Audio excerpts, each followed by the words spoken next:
Last week, we reported the bombshell news that Robert Wagner has been named a person of interest in the death of his wife, legendary actress Natalie Wood. Well, today, pressure is on Wagner to speak with investigators. We've reached out to him like at least 2 or 3 times, and through him and through his attorney, and he's refused to talk to us.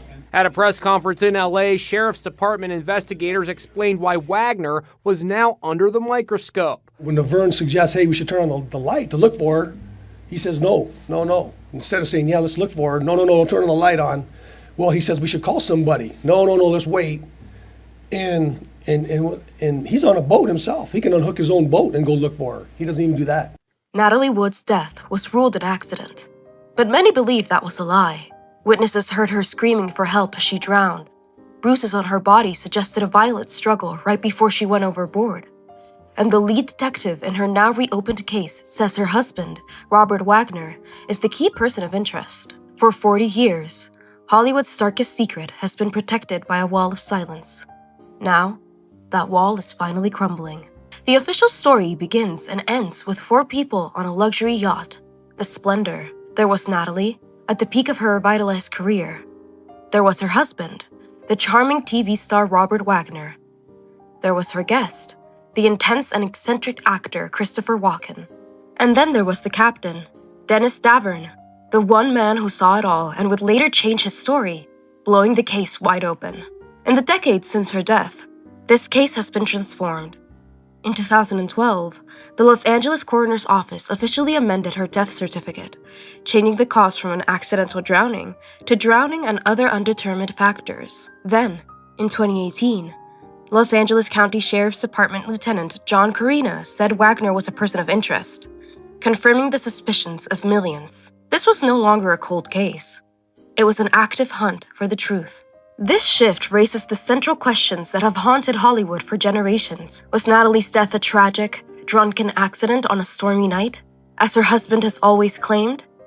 Or was it the final, violent act in a story of jealousy and control, followed by a cover-up orchestrated by a powerful Hollywood actor? The answer may lie not just in what happened that night, but in the dark secrets Natalie carried her entire life. To understand her death, you must first understand her life. To the world, Natalie Wood was the ultimate movie star, a true Hollywood royal. She was the skeptical little girl in Miracle on 34th Street, the troubled teen icon opposite James Dean in Rebel Without a Cause, and the tragic lover in West Side Story. Her talent was undeniable, but behind the dazzling smile was a woman who had been controlled since birth. Her childhood was no fairy tale. It was a boot camp run by her mother, Maria Zakharenko, a ruthlessly ambitious Russian immigrant. Maria saw her daughter as a ticket out of poverty and would stop at nothing to ensure her success. In one infamous and cruel incident, when a young Natalie couldn't cry on cue for a scene, Maria grabbed a butterfly and tore its wings off in front of her. The resulting trauma gave the director his shot, but it left a permanent scar on Natalie's soul. One of the most eerie and significant facts of Natalie's life was a deep, paralyzing phobia of dark water. This wasn't a simple fear. It was a lifelong terror. The fear originated from a chilling prophecy her mother often repeated, told to her by a fortune teller, that Natalie would one day die by drowning. This dark prediction haunted her every day, making the final chapter of her life a horrifyingly perfect irony. From her mother's control, she was passed directly into the hands of the old Hollywood studio system. In the 1950s, stars were treated like property, with studios dictating their roles, their schedules, and even their love lives. Natalie longed for personal freedom and a sense of agency, a vulnerability that made her susceptible to powerful personalities. She was constantly searching for an escape, for someone who could protect her. As a teenager on the verge of superstardom, she believed she found that protector. She had famously pointed to a picture of actor Robert Wagner in a magazine as a child and declared she would marry him.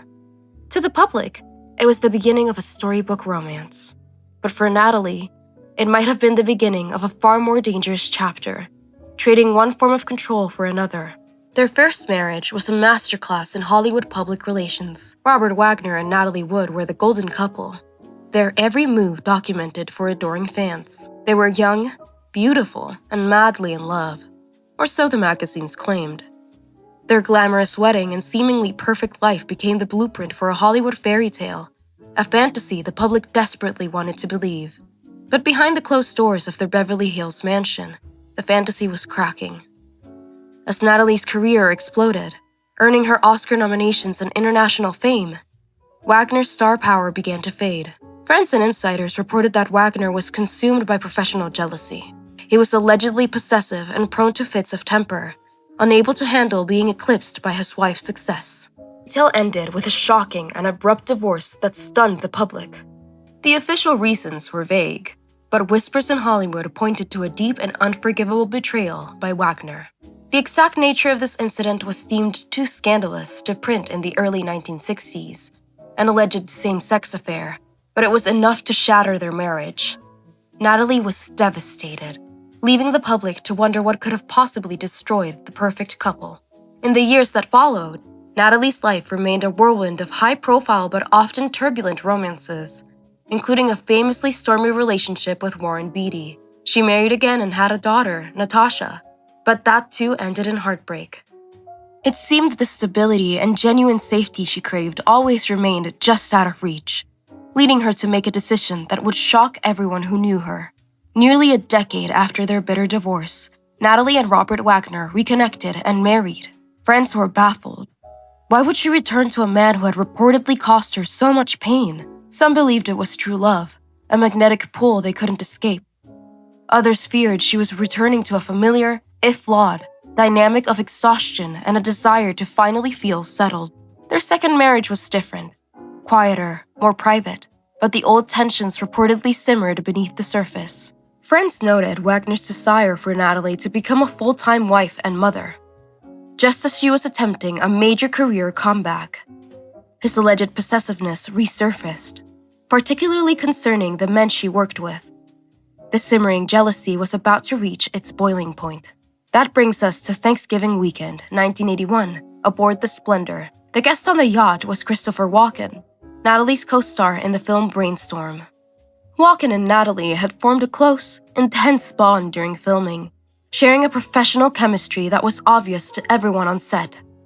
To a man like Robert Wagner, this closeness was perceived not as professional, but as a threat. On their final night, the group went ashore for dinner and drinks at a restaurant on Catalina Island.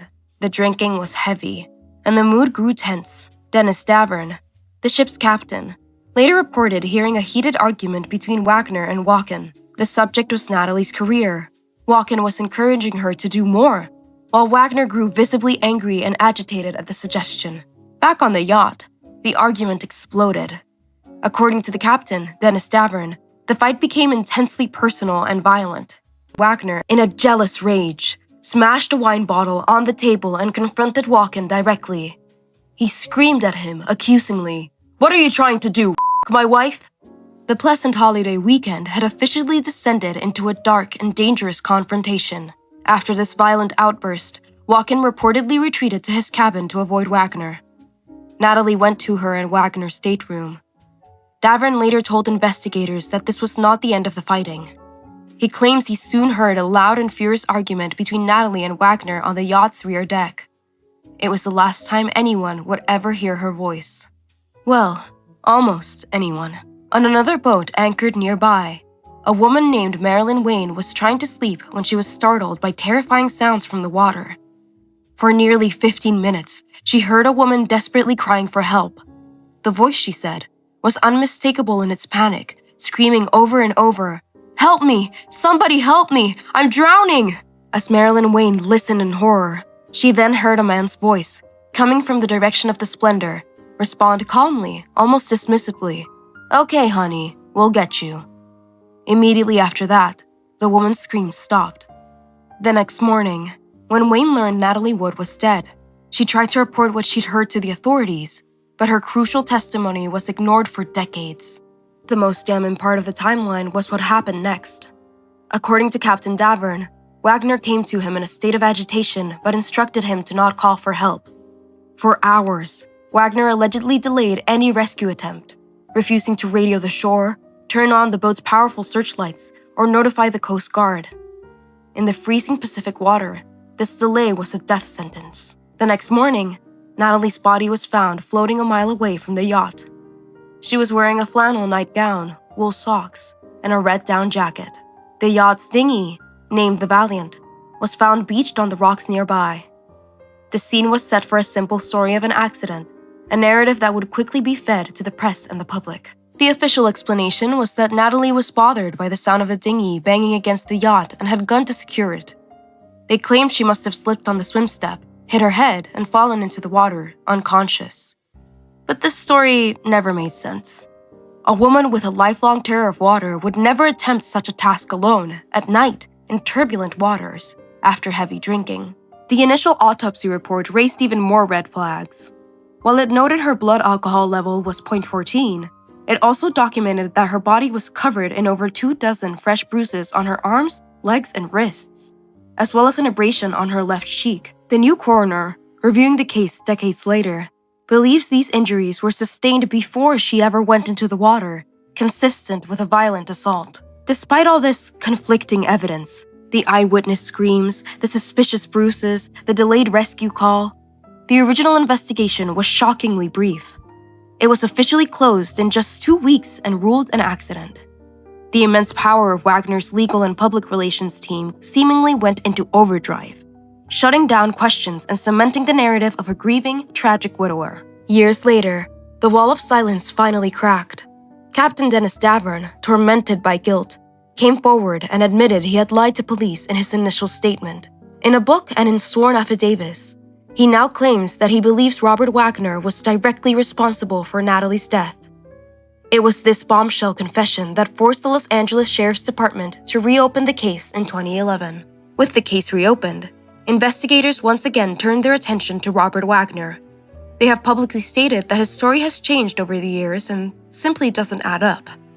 In 2018, they officially named him a person of interest, declaring he was the last person with Natalie before she disappeared. Since that declaration, Robert Wagner has refused all requests to speak with investigators again. Today, the mystery is frozen in time, defined by unanswered questions. What really happened during that final, violent argument on the deck of the Splendour? What is the true origin of the bruises found all over her body? And what does Christopher Walken, the only other witness, truly know about that night? His near-total silence for over 40 years remains one of the case's most haunting elements. The legal system may never provide a final answer, but the mounting of evidence points away from a simple accident and towards a dark and violent secret. Natalie Wood was a star who lived in fear, of her mother, of the water, and perhaps, of the man sleeping next to her. Was she the victim of a tragic misstep? Or was she the victim of a deadly rage, whose killer has successfully hidden in plain sight for over 4 decades? What do you think about the case of Natalie Wood? Let us know your thoughts in the comments below. If you enjoyed the video, please be sure to give us a like and subscribe to our channel as we unravel more Golden Age mysteries. If you'd like to keep watching, click on one of the videos on screen. We're sure you'll love them. As always, thank you for tuning in, and until next time.